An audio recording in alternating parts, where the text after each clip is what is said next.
Hey guys, Harrison back at it once again for a brand new video for you, and welcome to episode 16 of our MotoGP 15 Career Mode Let's Play. Last time out, we were able to continue our impressive winning streak and took it up to a massive 6 consecutive wins after taking back-to-back wins at Germany and Indianapolis.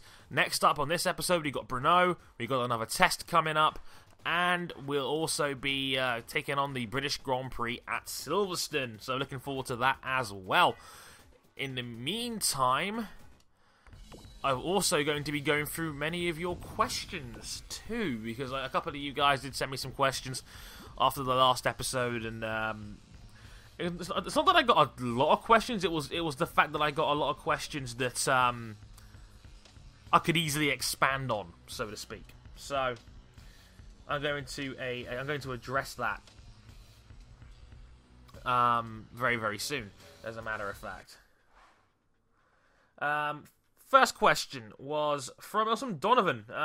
D. Donovan, who I know is a big fan of the show. Hi, Donovan. He asks, I gave up on BT before this season started. Keith Ewan is probably the worst commentator I've ever heard. Can't disagree with that one, Donovan. Anyway, question. You can set up your own MotoGP team, but you cannot field any riders in the current GP class. Who do you sign? That's an excellent question. Okay. There's 3 names that come to mind here. Number 1 is Johann Zarco, because if you have confidence that you're going to put on a good team environment, Johann Zarco would probably be the best rider you could take from Moto2. Rabat doesn't deserve to be as many as 90 points down from Rabat. From Zarco, sorry. After this season, he's been very unlucky this year in terms of things that have happened to him, like the crashes. He's been taken out a couple of times. He's been hurt with a broken collarbone. Like, Rabat's had the year from hell, and he's still, like, 3rd in the championship. So, he deserves some praise in that regard. I would probably take Zarco as 1. Now, here's the question on my mind. Do you go for somebody young, like Alex Rins? I think Rins would be a top-tier prospect you could bring in. You know, as a guy that looks MotoGP ready, looks like he's adapted to Moto2 incredibly quickly, and looks like he, you know, could be world class very, very soon, Alex Rins, and I think he's done an incredible job over there in Moto2. Or, and this might be a bit of a hipster pick, you might go Jonathan Rea. If you want to buy into the viability of World Superbikes as a series, and if you really think it's on a similar level to MotoGP, you could go. I think you could easily go for somebody like Jonathan Rea, who has dominated the World Superbike Championship this year, is going to win the championship at a cakewalk. He's probably going to win it next round. And he's been sensational this season. He's completely crushed the field. I don't think he's finished any race lower than 3rd this year. So, on overall, I think if you wanted to go a little bit left field, so to speak, you could go Jonathan Rea. If not, I would go Alex Rins. I think Alex Rins is great.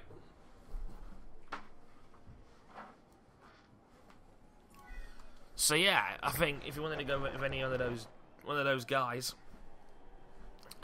sure, I think Rins could easily work out in your favour as well. Wet track race. This isn't going to be fun. Only 5 laps though, which is going to be nice and short, which is also a plus. Simulation difficulty though, as you may have noticed on the loading screen, so I'm now playing at the highest difficulty possible, so no one will moan to me about difficulty and shit, unless I end up using too many rewinds or something. Whoa! Very, very slow midfield going through turn 1 there. But, I believe it was from Billy G UK who said on the last video, says, as it stands, it looks like MotoGP's going to Chile. Your thoughts on that? I've not heard anything about this one, to be honest with you. The one I heard about was, I believe it was MotoGP going to Thailand soon, because I know World Superbikes went there this year for the first time, and it actually went down pretty well from what I've been told. So, we know that the Austria Red Bull Ring is going to be on next year's calendar for sure. That's signed, sealed, and delivered. It's probably going to take the place of somebody else. I'm not sure who. I don't think Dorna want to expand the calendar beyond the 18 rounds we have at the moment. But I heard Thailand's in the mix as well, and I'm interested to see what happens there, because Thailand's a good track. I actually thought it was pretty good, and I'd like to see MotoGP bikes go around it. So if it works, I've not heard anything about Chile personally. It's a shame we're not going back to Brazil. I thought that track in Brazil was a pretty good one too. So, you know, there's options. There's always been options. I mean, I've always said MotoGP shouldn't have 4 Spanish races on the calendar, in my opinion. I think that's too many. And I didn't like the fact that I had 3 American rounds at one point too. You know, at one point we had Laguna Seca, Kota, and Indianapolis, and I was like, well, why do we need 3 American rounds and why do we need 4 Spanish rounds? It meant nearly half the calendar took place in 2 countries, and I didn't like that at all, to be honest with you. So yeah, I wasn't a particularly big fan of that. So if we can go to more countries and get them all spread out World Championship calendar, I'm all for that. So, you know, if Chile's one of those names, then cool. Let's see it happen first before we really start commenting on it.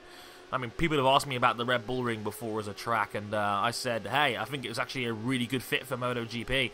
I feel like it's the kind of circuit where you could get a lot of overtaking. Pretty much every corner could be a viable passing opportunity. So I'm really looking forward to seeing how that works out in practice. But I think the Red Bull Ring is definitely viable, and I'd like to see that happen. Jake Callahan asked me, my name is Jake Petrolhead, he asked me, it was like, when do you think the top seats in MotoGP will be available? And this is a difficult one because, oh god, I'm going to keep dropping it in the wet like that, losing the front. I don't want to be so aggressive on these turns. But I was asked about this, and I think it's fair to say that this year's driver market has been a bit disappointing, or rider market has been, like, silly season's not been particularly great this year. There's still a couple of names to be confirmed. It's looking like Rabat will be in MotoGP next year with Mark VDS. It's looking like Jack Miller's going to go to Aspar next year because LCR's only going to have 1 bike, etc. So, you know, it's not really big deals being made here. You know, all the guys you think were going to get re-signed are getting re-signed with the same teams. So, you know, not a massive deal where that's concerned. The thing is, like, Marquez is tied down for another couple of years yet, and I don't see any reason why he'd leave Honda. So there's 1 seat off the table already, and that's Marquez's. Kind of a shame, but that's just how these things work. Pedrosa is the interesting one, because Pedrosa's contract expires at the end of next season. He's got a season and a half left at minimum with Honda. So Pedrosa, I think, will be 30 by the time this contract expires. Now, I'm not sure whether Repsol Honda are going to give Pedrosa another extension or not. I think a lot of fans are just desperate to see somebody else on that bike, just out of curiosity. But the problem is that Pedrosa is still a very, very solid rider for that team. In the context of that team, Pedrosa, all he needs to do really is clean up Marquez's mess every once in a while, and that's fine. There's no real need to have 2, top tier, prospects, or, 2 world-class riders in a team. That's a luxury, in my opinion. Like, it's a luxury that Yamaha have had for a couple of years now that Rossi's come back. Because before then, they had Ben Spies. And nobody cared about Ben Spies when Lorenzo was winning the championship. So, it's a situation where you don't need 2 world-class riders. The Manufacturers' Championship is a 1-bike championship anyway. So, and that was already lost when both Hondas crashed out in Argentina. So, you don't need to replace Pedrosa. It's just fan curiosity that wants to see somebody else on that bike. So that's the problem I have with that. And, I too would like to see someone... honestly, I said before, I'd like to see Iannone on that bike and see what he could do. A Marquez-Iannone team would be very interesting indeed, because those two are long-time rivals as well, Marquez and Iannone, from their Moto2 days. So I'd actually like to see that one happen. And if there's one guy that's really impressed me this year, it's Iannone. I think he's done a tremendous job. So I'd like to see that happen. And I'm thinking about what else you got. On the Yamaha side of things, Lorenzo has made it clear he wants to stay at Yamaha for life. He doesn't want to go to anywhere else. He signed a 2-year extension last year, and he actually signed another extension after Jerez. where he's now confirmed to be with Yamaha until 2017. So Lorenzo's got another 2 years at least in MotoGP with Yamaha. So don't expect any change there. The big one is Rossi. Now, Rossi has said he wants to ride until he's at least 40. That he's gone on the record as saying that. He thinks he can go till he's 40, which is interesting because, I mean, thinking about it, you know, Rossi has had a resurgence this year. He's having a brilliant year. He's still got a real chance of winning the championship this year, and you know, it'll be his 10th world title, which would be just insane. But on top of that, as well, is that he's signed until the end of next season. Many people have speculated that he might retire at the end of next year. Anyway, I don't see it. Like, why would Rossi retire? He's still riding at a world-class level. So that's the problem. Overall, you're not going to see a lot of budging in the top class for quite some time yet, in my opinion. Like, we've got a ways to go yet on that one. I think Marquez is going to be a staple of the top for the next decade. And I think Lorenzo has got at least another 4 or 5 good years in him left. He's only 28 still. You know, Lorenzo is still the go-to, ridiculously good title contender every year without question. If Lorenzo is healthy, he will be a prime contender, maybe even favourite. So, you know, that's the problem with it, really. There's no middle ground on that. Got a lap and a half to try and chase down Lowe's and Zarco and keep the streak alive.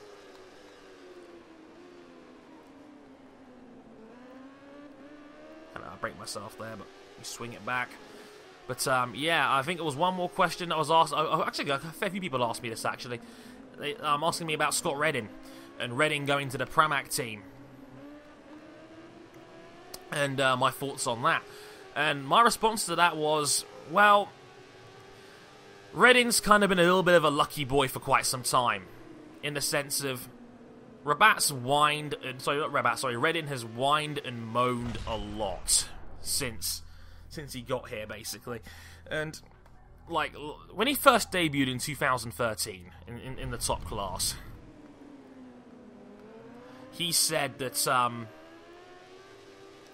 his production Honda, his production bike, his open class Honda, he said it didn't showcase his talents, which probably was a fair statement. You know, his bike really didn't showcase his ability to his finest, and you know, I can see why he said that, because he was very good on the open class bike in 2013, and you know, the only open class who was better than him that year was Alicia Spargaro, and Spargaro, you know, obviously was amazing in that team. Piss off, Rabat.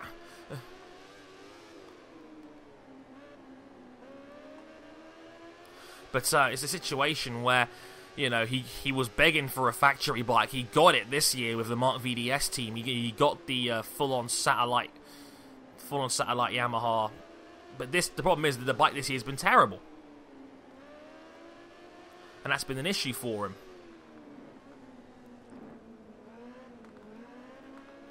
So as a result, he's kind of moaned about that too, obviously. He's like, you know, because he was offered a Pramac Ducati seat last year and didn't take it. And this year, obviously... Whoops. And obviously this year...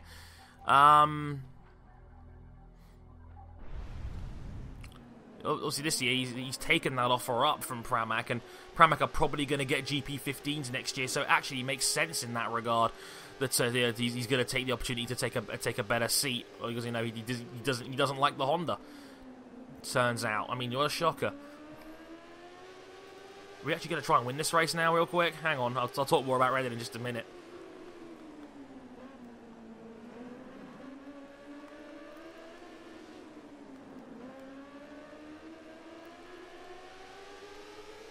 Oh god, I'm coming up towards the last corner to keep the streak alive.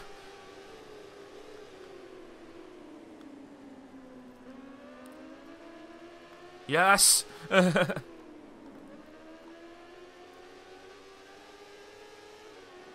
gonna win! We got it. Yes. Oh, that was a close one. My God. Did just about enough to keep the streak alive on that one. 7 consecutive wins now, beating Johann Zarco by 0.3 of a second. Delighted with that one. Oh, that was close. But, as I was saying, I mean, Reddin, like, the thing with Reddin is, he's kind of run out of excuses now. Like, he's got to step up and deliver next year with that Pramac team, because this has been a very disappointing year for Reddin, and it's a situation where he's got a lot of support. I mean, you got Michael Bartolome there, who runs the Mark VDS team. Not only as running that team, but he also is Reddin's personal manager, so there's kind of a little bit of conflict of interest there. But overall, Reddin to Pramac is a good move. They'll probably get in GP15s next year, the same bikes that the factory boys are running. So, you know, that should be a much better Pramac team next year.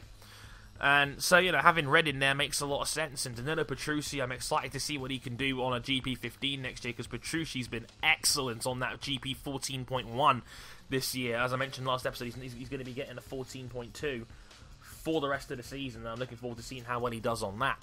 On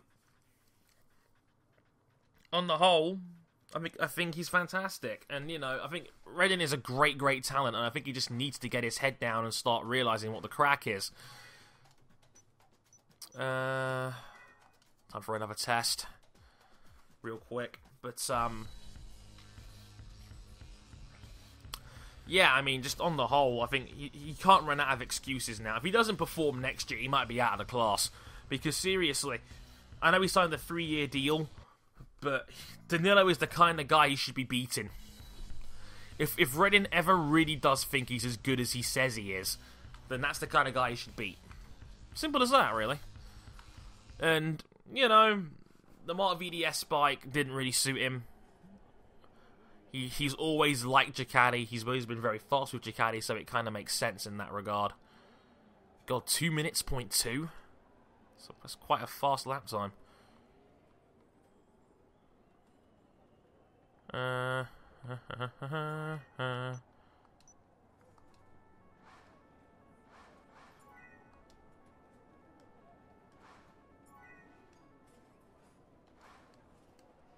Maybe they just upgraded the bike in general. Because like 2 minutes, 0.2 is like 2 seconds faster than the lap record. But whatever. This game's always been conservative when it comes to timing. But it's a dry track, which was also a plus as well, so. Keep forgetting that it was a wet race last time around, so. But yeah, that's my whole thoughts on the Reddin move. I know somebody also asked me saying, what does this mean for Mark VDS? And are they going to bother trying to run 2 bikes now? They probably still should. There's no reason why they wouldn't run 2 bikes if they could afford to. Because, you know, double the trouble, double the fun, and, you know, more chances to extend their brand and their relationship with Estrella Galicia. They are looking for 2 bikes. Rabat is probably going to take one of them next year. It's an easy promotion. It makes a ton of sense in that department. And bike number 2, they're probably going to buy out the Cardian team, the team that owns Carol Abraham's bike, and have a second open class bike within the team. And I wonder who takes that one. I wonder. That one I'm not so sure about. Maybe Jack Miller if they can get over their whole contract beef from last year. It's going to be intriguing.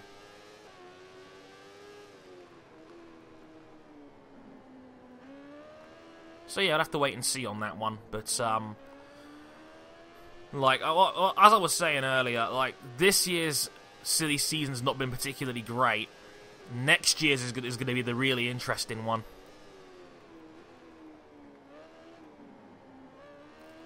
Because, you know, pretty much everybody is up for grabs. Like, Bradley Smith only signed a 1-year extension. Paolo Spagaro only signed a 1-year extension.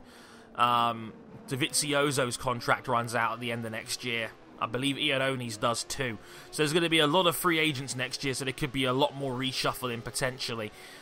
Even though I don't think the top seats are going to be available openly, which is going to be a bit of a shame, but what can you do?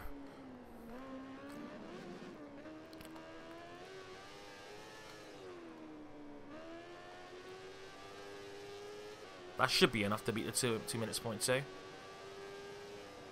Yep, easy.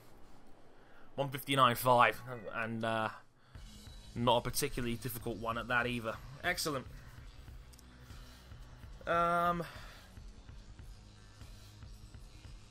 Who do you think will win the Italian Grand Prix? Asked from Rich Cool. Misano. Misano this weekend. Big deal, that one. I've heard they've already sold over 100,000 tickets for that race. I'm guessing a lot of obvious Rossi fans have got the cheese, given the fact that obviously he's leading the championship at the moment, and you know they're going to pile out to see their hero. It's his home circuit. He lives just round the corner from Misano, so it's going to be a really, really big weekend for MotoGP, and I think everybody will be pulling for a Rossi victory, except for me, because I don't really care about them. But yeah, big deal, and I think Lorenzo will win. Lorenzo is also very strong around Misano, so I got a hunch. I have a hunch within me that I feel that I got a hunch that I think that Lorenzo will take revenge on that one and knock 5 points off Rossi's championship lead.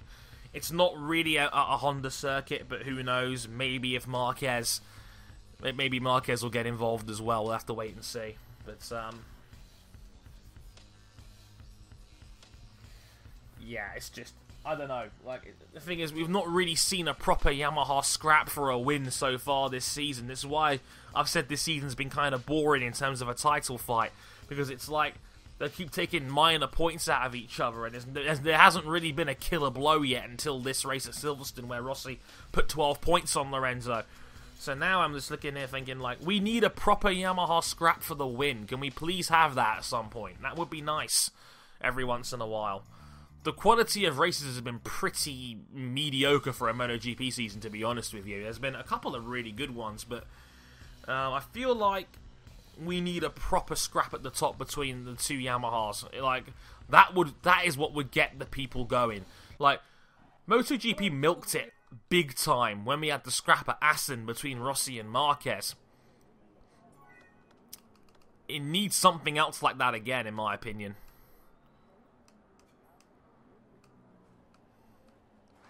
That would be nice to see. That's all I'm saying, personally. I just think, like, you know, it feels like anything entertaining in the sport goes through Marquez.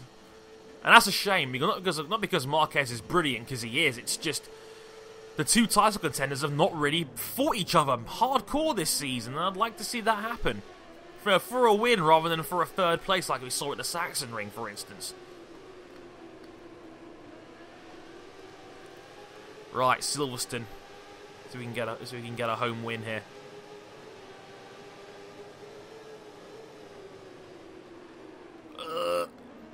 And a bit wide there. Whoops. Dang it.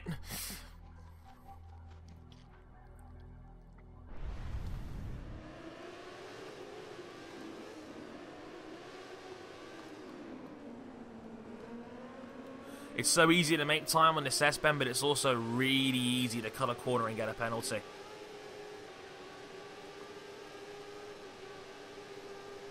It's already up into 14th. We've just got to try and get to these leaders as quickly as possible.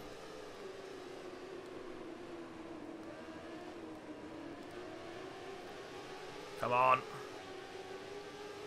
Julian Simon up next in that speed up.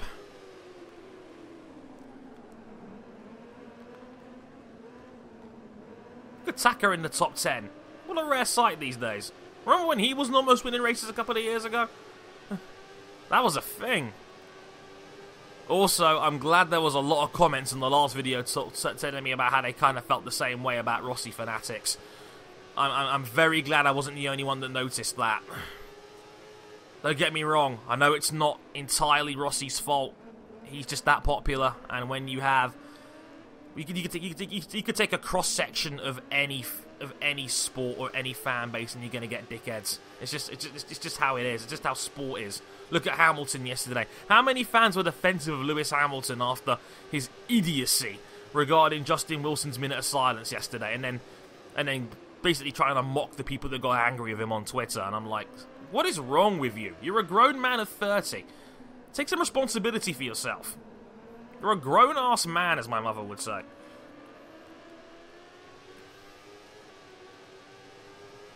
See, that was really annoying.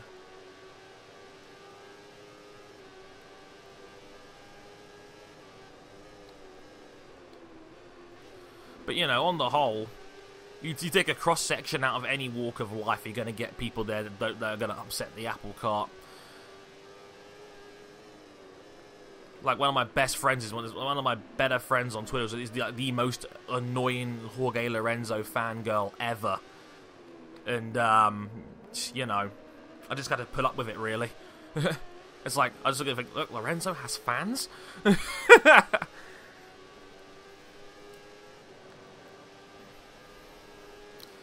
I know. I think people that know my videos know I'm not a Lorenzo fan at all. He's probably my least favorite rider in MotoGP, except for Crutchlow. And I used to be a big Crutchlow fan, and then Crutch ended up just being a bit of a dick on the internet, and I was just like, you know what, fuck off.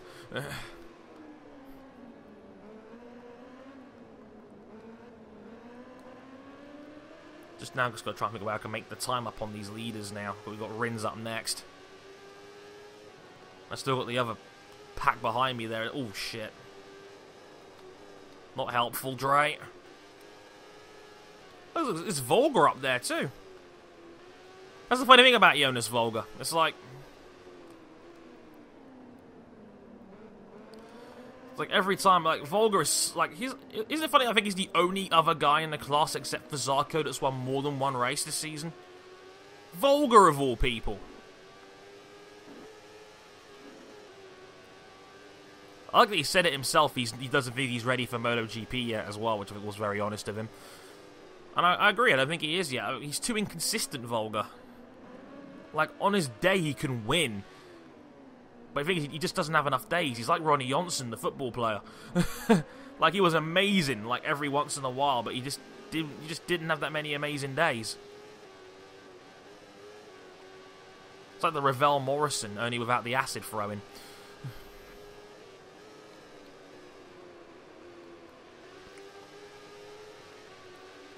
Lowe's is leading, and then Lowe's just set a circuit record. There must be some kind of home field advantage going on here.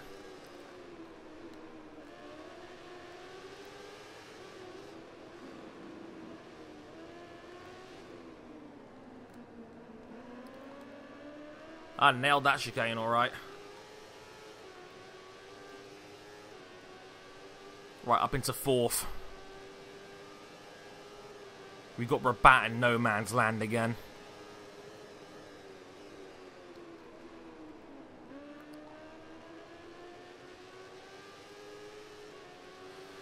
Just trying to work out where I'm fast here.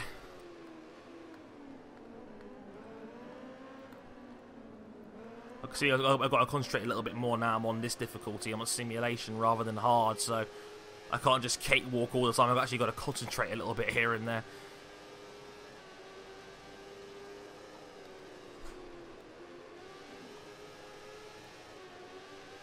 What's up, Mum?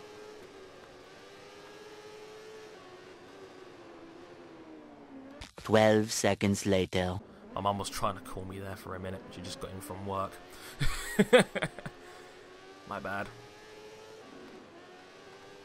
Sorry about that, folks. Right, let's see if we can get these front two. We've got 2 laps to do it. Zarco and Lowe's at it again.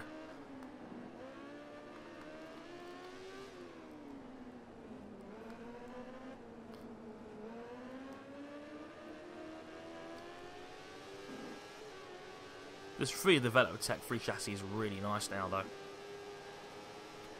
Got a lovely run out of that corner as well. 2:05.6 from Zarco. That was a new track record. I just set a 2:03.8. That's crazy.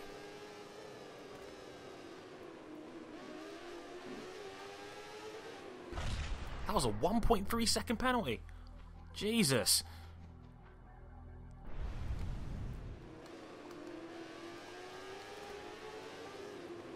Zarco just barged Lowe's out of the way.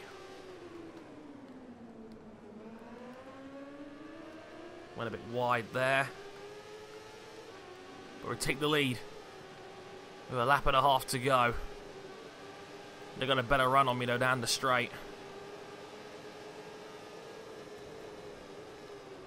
Unfortunately, they go around the outside and they can't outbrake me. My brakes are good. Level 3 brakes for the window.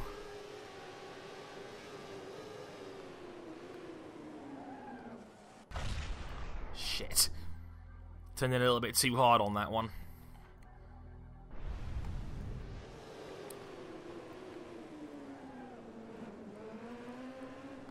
Ooh, Zarco, hello.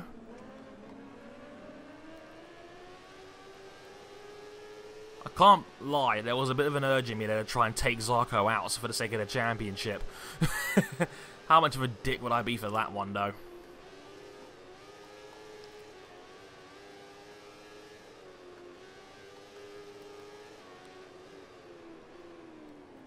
Alright. Just gotta kind of concentrate now. I'm really good in the last sector, which is a help.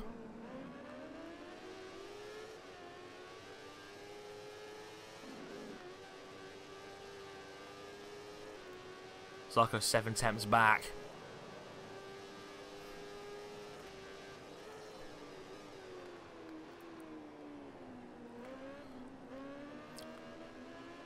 Remember what I said as well, guys. If you have a preference for what factory bike you want to see me on next season, feel free to let me know.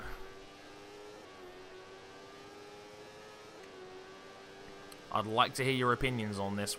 Is there a preference? Would you guys like to see me on a Ducati, a Honda, a Yamaha? Let me know.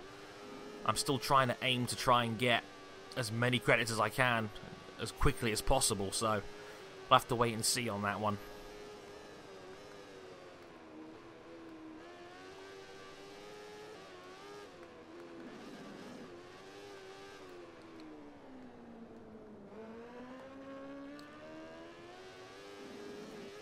Final lap.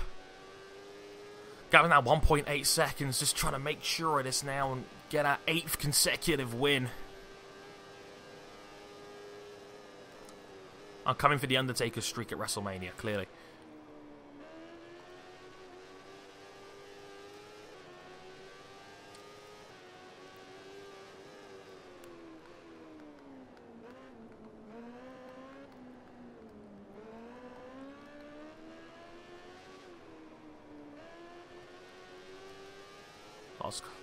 Half a lap to go. Lowe's overtaking Zarco. Come on. Come on, Lowe. Stay ahead of him.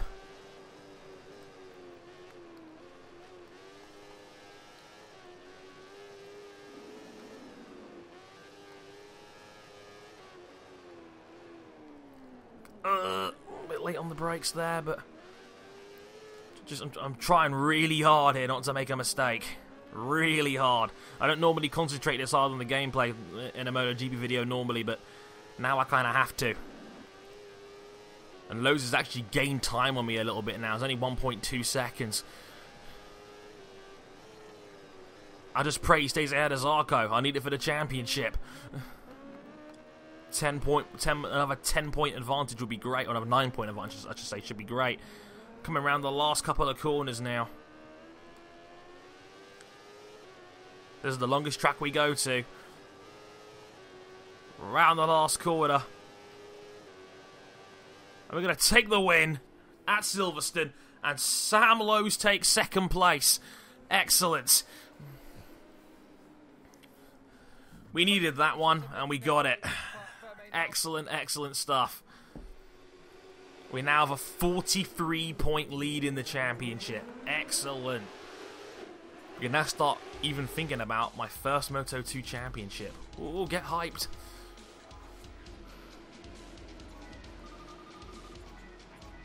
Up to 835,000 credits now as well, which is also good news because it means once we get to 900,000 we can buy the Aprilia and start talking about more potential MotoGP bike options. So we're looking excellent in that department too.